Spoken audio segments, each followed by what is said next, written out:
talk about last quarter for just a minute. So he was in my TOEFL class, and during that class we did what's called independent speaking tasks. I would give my students practice questions, and they would try to organize their ideas and give 45-second responses to these practice exercises. So my first question is, what are some difficulties or challenges that you face in preparing for these independent speaking tasks for the TOEFL? What do you find hard?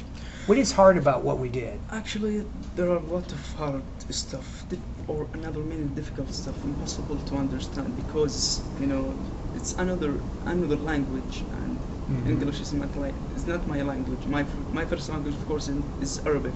Okay. Actually, I find a lot of difficulties there in that course to listen to something and speak about that topic. Okay. However, it's hard even to speak at the front of people. Okay. Who like in front of classmates and things. Classmates who don't speak your language, or. But Were you a little nervous sometimes? I was always nervous that time.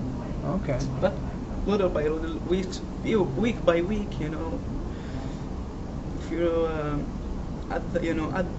at the first 3 weeks, I find some difficulties, but later on, I overcome that. Okay. that decision, and I overcome that, and I did my best. That's all. All right. Speaking it.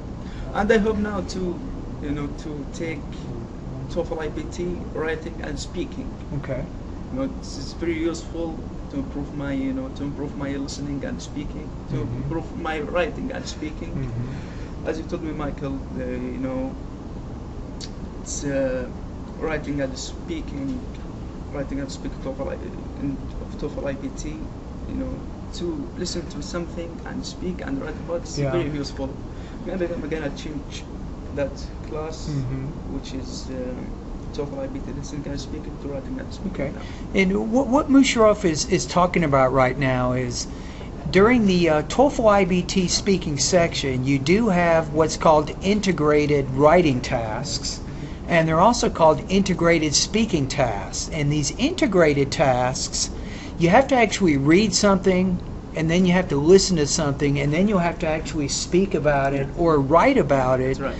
And it is challenging trying to organize. For example, you're trying to organize your ideas and connect the listening and the reading together. Yeah. And doing that in a 60-second speech is not easy to do. And also writing in 20 minutes and connecting these two sources is also challenging. It's very impossible. It's very hard. It's difficult to do, but it can be done. Yeah. And many students actually do well on the TOEFL when they do this, but part of the key here is note-taking.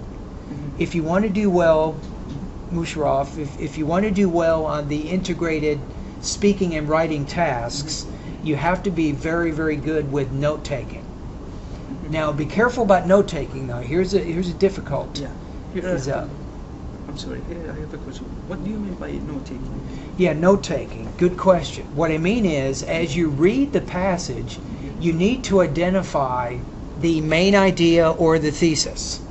And once you've identified that, you want to write it down on a sheet of paper in your own words. Oh my God. Yes. Now, secondly, you need to identify the major supporting points which relate to that main idea. Again, using your own words, you want to write this down on a sheet of paper.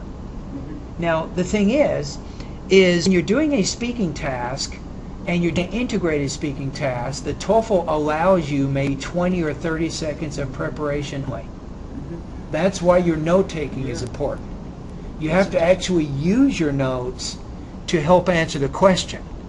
Now, going back to integrated writing for a minute, the same thing applies. It's important, Musharaf, as you read a passage, you need to identify the main idea and the most important supporting points. Now, the least important points or the minor details, don't write those down. You need to focus on the thesis or main idea and the most important supporting points. Yeah, then speak about it. you're going to speak about it and you're going to write about it. Oh, that's interesting. So you have the writing and speaking together, these integrated skills that you actually have to do this. Yeah. So now let me just ask you a quick question. So in terms of your speaking skills, in improving your speaking skills, Musharaf, let's just say general speaking skills as you talk with people in the United States, what are some challenges that you have in terms of your speaking skills first? Actually, Michael, I got a lot of challenges to, to improve my speaking skills. Okay.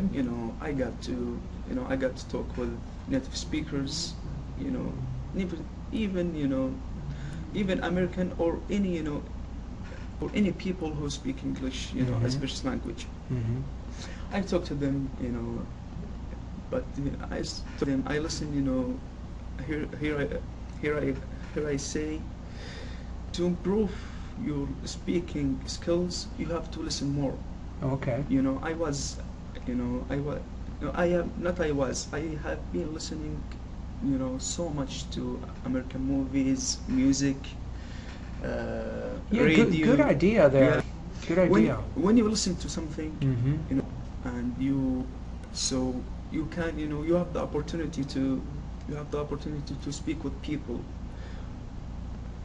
Okay, here's a good question. Let me ask you a question about this. So, some people in my audience, they might have questions. So, how do I find opportunities to speak with native speakers? Because if you do speak with native speakers on a regular basis, you can improve very fast. Yeah. So, how do you find these opportunities to speak with native speakers? Just be, just I'm myself. For people who don't speak English as first language, I advise them to be themselves. Just be yourself, guys, people, or anyone, and smile to the people. Mm-hmm. The people are people, even in the United States or in the world. Mm-hmm. Just smile to them, and try to make friends with them, try to be close to them. You're gonna have the opportunities, or to speak to them, and you have to speak to them and improve your listening skills. And where do you find these people? For example, do you meet them at restaurants? Do you meet them at dances? Do you meet them at school, work? Or where do you find opportunities to talk with native speakers? To me, I find those people in two places: at school, okay, and in my housing.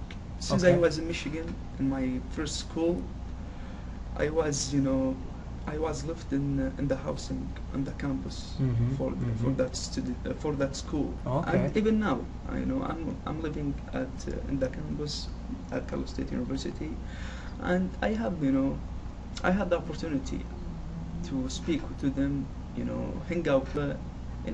And you can meet these people when you're walking outside and stuff, and you can find chances to talk with these people. So your environment is important. It's important to choose your environment. And if your environment is an English-speaking type environment, it's going to be very useful. Do you have any final tips that you would give any people that are trying to work on their pronunciation and their speaking skills? What final advice would you tell these people? I like to tell them, just study hard as much as you can. Just do your best and be yourself, as I have said before, and speak to native speakers. Even it doesn't matter if they're native speaker or not. You can speak English even with your brothers and your family, or even with your family and your friends, even if they're from from the same country or from the same nationality you have.